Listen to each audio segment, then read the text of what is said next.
ख़वातीन व हज़रात, अस्सलाम वालेकुम। ऑर्गेनाइज़र से मैंने कहा कि प्राइज़ डिस्ट्रीब्यूशन पहले हो जाए तो बात बाद में हो, तो इन्होंने कहा प्राइज़ लेने के बाद रुकेगा कौन, ऐसा है क्या? तो देखिए लोग, मैं तो आज बहुत मबहूत हूँ, एक तरह से कहा जाए कि दिन में इस प्रोग्राम का उद्घाटन करने के लिए आया था। तो मैंने जो अपनी बेटियों और बहनों के अंदर जो हुनर देखा, और जो सबसे ज़्यादा मुझे खुशी इस बात की हुई कि मैंने उन बच्चियों से बात किया तो अपनी बात को उन्होंने बहुत बेबाकी से रखा और बड़े हौसले की बात की। और कुछ बच्चियों ने तो यहाँ तक कहा कि मैं नहीं चाहती कि मैं डिपेंडेंट रहूँ, मैं चाहती हूँ, बचपन से मेरा ख्वाब था कि मैं अपने पैरों पे खड़ी हो जाऊँ और ख़ुद कुछ बनूँ और ख़ुद कुछ करके दिखाऊँ।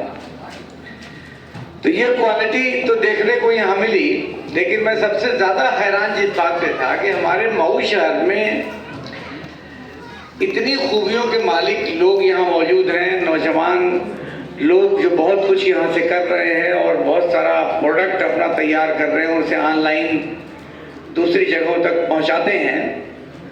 तो इस पर तो हैरत हुई, मगर इस बात पे और ज़्यादा हैरत हुई कि इन सब होनहार लोगों को तलाशना और फिर उनको इकट्ठा करने का काम जो किया है वो उस टीम को मैं जितनी भी बधाई दूँ वो कम है।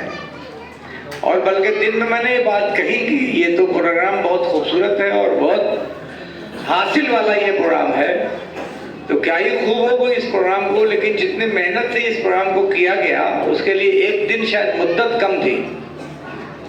ये प्रोग्राम 3 दिनों तक चलना चाहिए और अगली बार इसे और किसी बड़ी जगह पे किया जाना चाहिए। तो इसमें जो हमारी मदद की ज़रूरत होगी वो मैं पूरी करूँगा। आप जो टीम है, अगर इस टीम के लोग इसका कोई प्लान तैयार करते हैं और बैठ के उस पर डिस्कशन करते हैं तो उनके रास्ते की जो दुश्वारियाँ आएंगी उन दुश्वारियों को हल करने की मैं ज़रूर कोशिश करूँगा। यहाँ जमाल भाई भी बैठे हुए हैं, मैं इनसे भी उम्मीद करता हूँ कि ये भी उस काफिले का हिस्सा बनेंगे और एक बेहतर शुरुआत होगी। इससे होगा क्या कि बहुत सी लड़कियां या हमारे नौजवान भाई जो कुछ कर रहे हैं मगर उनकी हौसला अफजाई नहीं हो पा रही थी, तो इस तरह का प्लेटफॉर्म मुहैया कराने से उन लोगों की हौसला अफजाई हो जाएगी और उनको ताकत मिलेगी और कुछ करने का हौसला मिलेगा। क्योंकि जो कुछ करने वाले लोग हैं, चाहे समाज के लिए कर रहे हो चाहे अपने परिवार के लिए कर रहे हो, तो उनकी मदद ये भी एक मदद का तरीका है कि जो कर रहा हो उसकी कम से कम थोड़ी हौसला अफजाई कर दी जाए, ये भी उसकी मदद का एक तरीका है। लेकिन एक बात मैं पहले ही बता देता हूँ कि अगर आप कुछ भी करना चाहेंगे तो आप में फिर बहुत सारी कमियां निकालने की कोशिश की जाएगी, बहुत सारे ऐप गिनाए जाएंगे।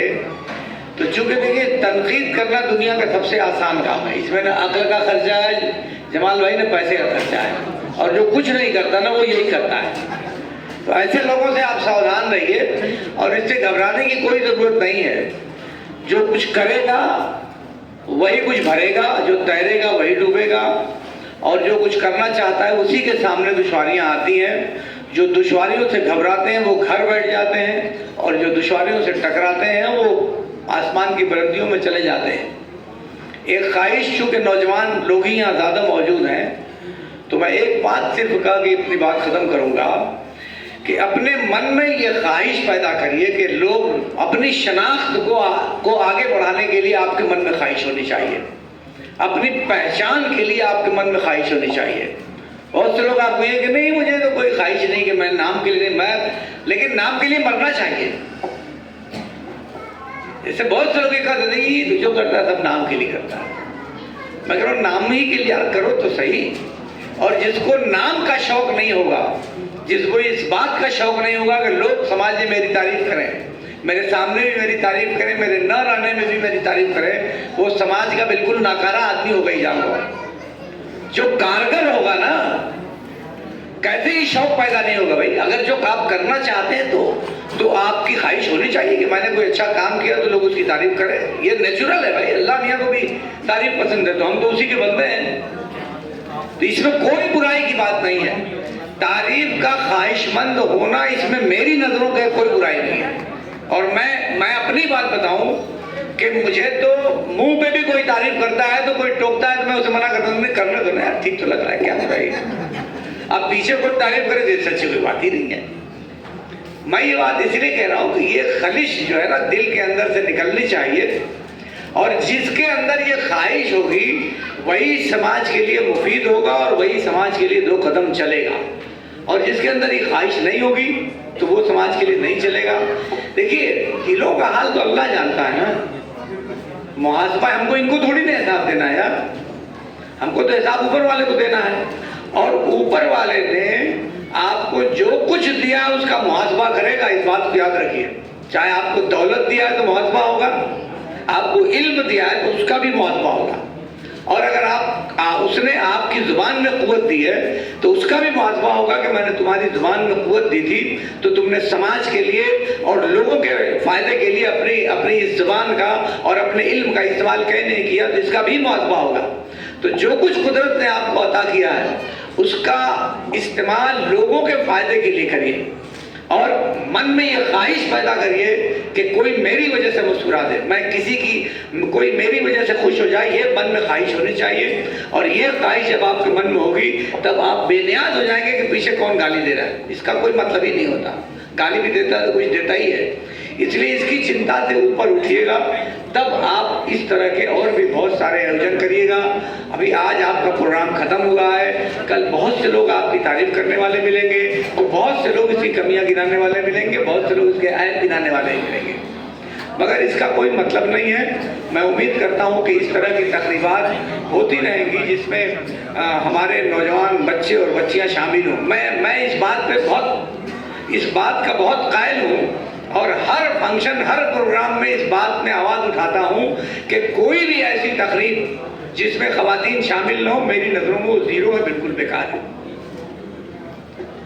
8 फुट की दुकान पे जमाल भाई यही औरतें जाके खरीदारी करती हैं ना, उसी में मर्द भी होता है, कोई ऐसी दुकान तो होती नहीं कि औरतों की अलग हो मर्दों की अलग हो, लेकिन जब कोई तकरीब का मामला आएगा तो क्या कह रहे हैं, वो ख़वातीन नहीं रहेंगे। ख़वातीन इस समाज का हिस्सा हैं, और इस समाज को बेहतर बनाने में मर्दों से ज़्यादा मुफीद ख़वातीन है।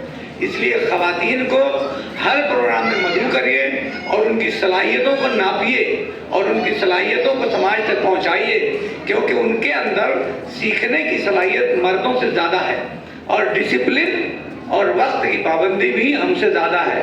तो जब इतनी सलाहियतें उनके अंदर हैं तो उन सलाहियतों को समाज तक आना चाहिए और समाज को उसका फ़ायदा मिलना चाहिए।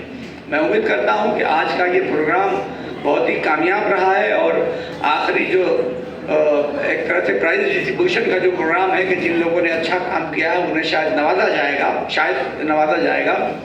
लेकिन मैं कहता हूं कि जिन लोगों का नाम इनामात की लिस्ट में ना आए वो भी काबिल मुबारकबाद है कि आप घर से निकले और आके अपना प्रोडक्ट समाज के सामने पेश करने की कोशिश की।